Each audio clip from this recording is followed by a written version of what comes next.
Joker is the newest DC film in theaters now. It stars Joaquin Phoenix and Robert De Niro, and it's directed by Todd Phillips. And this is an amazing movie. In fact, the reason that this review is a day late is that it took me an entire day to process how I wanted to discuss this movie in video format. I've already written my review for thegothamknights.com. For some reason, writing is a little bit easier than talking when it comes to movies. And when I'm talking about a movie, I just want to analyze it a little bit more than when I'm writing about my thoughts on it. So if you do want to check out my review on thegothamknights.com, I'll leave that in the description below. And just as a quick side note, thegothamknights.com is an amazing resource for all things DC. We already have some articles up there, but we're going to add a lot more, as well as forums, polls, ways for you guys to submit articles, and it's just going to be a great resource for all things DC, for movies, video games, comics, TV shows. And again, it's still in the very early stages, so we only have a few articles up, but it's going to grow, and it's going to be a great resource if you're a fan of DC Comics. And again, I'll leave that all in the description below. So when talking about Joker, it's almost impossible to not discuss the controversy surrounding it. So I'll quickly address that. So there was this weird controversy before the film came out, before these people even saw it. All these media outlets were incredibly concerned that this movie was going to inspire some big incel uprising, that it was going to turn everyone into criminals shooting each other in the theater. And funnily enough, this film is the message that they were trying to convey, which is that we shouldn't be trying to inspire would-be criminals. We shouldn't be trying to, find ways to create monsters in society. The film is that message. It does not glamorize violence. It doesn't make it look fun. It doesn't make you want to be Arthur Fleck, which is the guy in the film who eventually becomes Joker. And this movie is so good and so well made that it's funny to see all these same media outlets suddenly try to downplay the quality of filmmaking. As soon as there was no shooting at a premiere, nothing happened, there was no problems, suddenly all these media outlets are trying to downplay the quality of filmmaking. They're trying to say it's a boring, uninteresting movie, which even if you don't like the movie, you have to at least acknowledge that it's well made and that it does pose some interesting ideas and questions about society. And I have to say that not only did I respect this film, I absolutely love it. With that said, it's not a fun movie. It's not even necessarily enjoyable to watch, but it is so interesting and so thought-provoking that you can't look away. It's like watching a train wreck. And everything about this film's production value is so high. The soundtrack, the score, the color palette, the cinematography, the acting, the writing, directing, just everything on display here is so top-notch. It's truly a quality film, and what I appreciate is that it's really a breath of fresh air from the very formulaic MCU films. And you can disagree with me there. I understand that the MCU has a lot of fans, and I don't hate the movies by any means. I just, you go and see an MCU film. Let's take Thor Ragnarok, for example. I was not thinking about Thor Ragnarok 2 hours after I saw Thor Ragnarok. Joker, it's been 2 days since I've seen the film, and it's still just in my head. I'm still just thinking about the characters and the story that it told. And the quality of the film is so high that you can't help but respect everything about it, at least in my opinion. And for me, that's what a film should do. I'm seeing all these people whose only real exposure to cinema has been like the MCU and DCEU films and maybe the Dark Knight trilogy, and people are talking about the quality of this film like it's something that's never been done before. Now, I will argue that Martin Scorsese and other filmmakers like Steven Spielberg have made films of this quality in the past. They're just, so many of them are so far back, like we're talking 70s and 80s films, that I can agree that this is a film unlike anything we've ever seen in a long time. This isn't a movie that's brand new. It doesn't do anything new, even, really. I mean, Taxi Driver introduces almost all the same ideas that this film does. So does King of Comedy.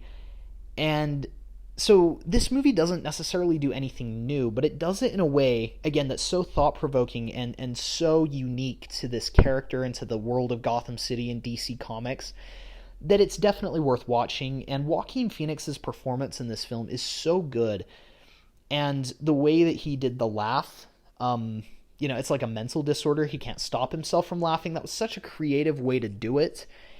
And just everything about this film is so good. The descent into madness is so realistic, and it feels so justified.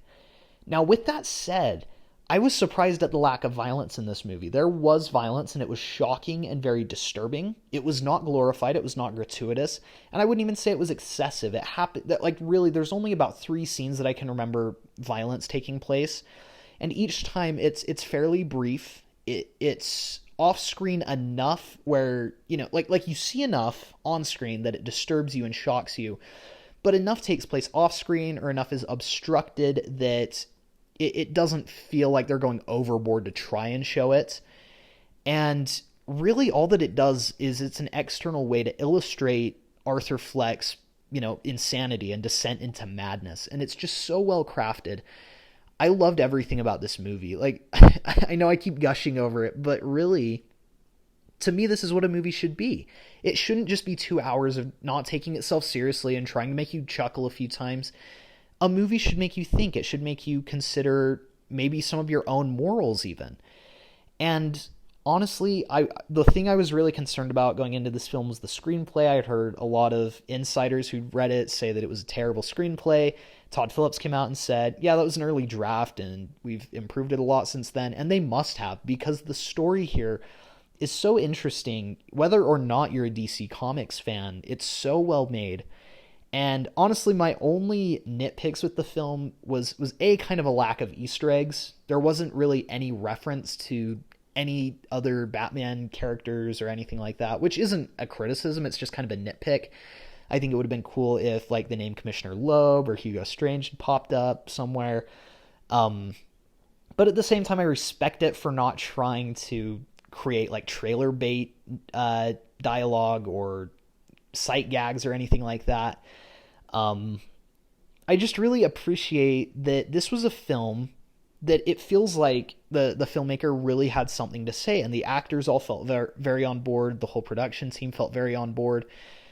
And ultimately, this is such a great movie. My only problem is that I feel that the ending is slightly a missed opportunity, which I'll talk about in a future video.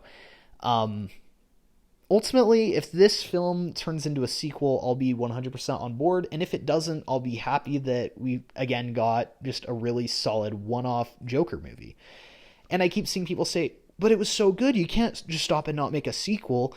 And again, that's sort of a, like, MCU-ism in today's world. Now, anything that's good needs to spawn sequels and a cinematic universe. And again, this is sort of a reflection of older cinema, which is that we'd get really good films and then never get a sequel. And that it was just a one-off. Again, Taxi Driver, King of Comedy, they told their stories, ended, and we never saw those characters again. So I really respect what this film did. I respect the intentions of this film. And not only that, I really think it's just such an interesting movie. And like I said, it's not necessarily fun. It's not even... I guess I was expecting something similar to the Nolan films, something similar to, like, the Dark Knight trilogy, and really it's more in the vein of King of Comedy. There's essentially no action in the film. There's a few moments of violence that are really shocking, but again, they're used so sparingly. It's very much a character-driven story, and it's one of those movies where, again, I was disturbed throughout the entire thing. You feel terrible for this character, but you also feel scared of him at the exact same time. And with that said, I want to go see it again. This movie is so unsettling, and I felt disturbed the entire time. With that said, I'm interested to see it again and see what I process on a second viewing. And I guess on another note, I really appreciated that they made Arthur Fleck an unreliable narrator. You don't know what's real and what's not real in this movie. And that's something that I'll be watching for on my second viewing as well. So let me know in the comments below what you guys thought of this film. Again, because it's a no spoiler review, please don't leave spoilers. I'll, in a future video, be discussing what I felt the missed opportunity at the very end was, and I'll be discussing what I think they should do if they decide to do a sequel. Overall, I will give this film a 9.8 out of 10, just because I do feel like the ending is kind of a significantly missed opportunity, but other than that, I think it's almost perfect. And again, let me know what you guys think in the comments below. Thanks again so much for watching, and please be sure to like and subscribe if you enjoyed the video, and we'll see you guys in the next one.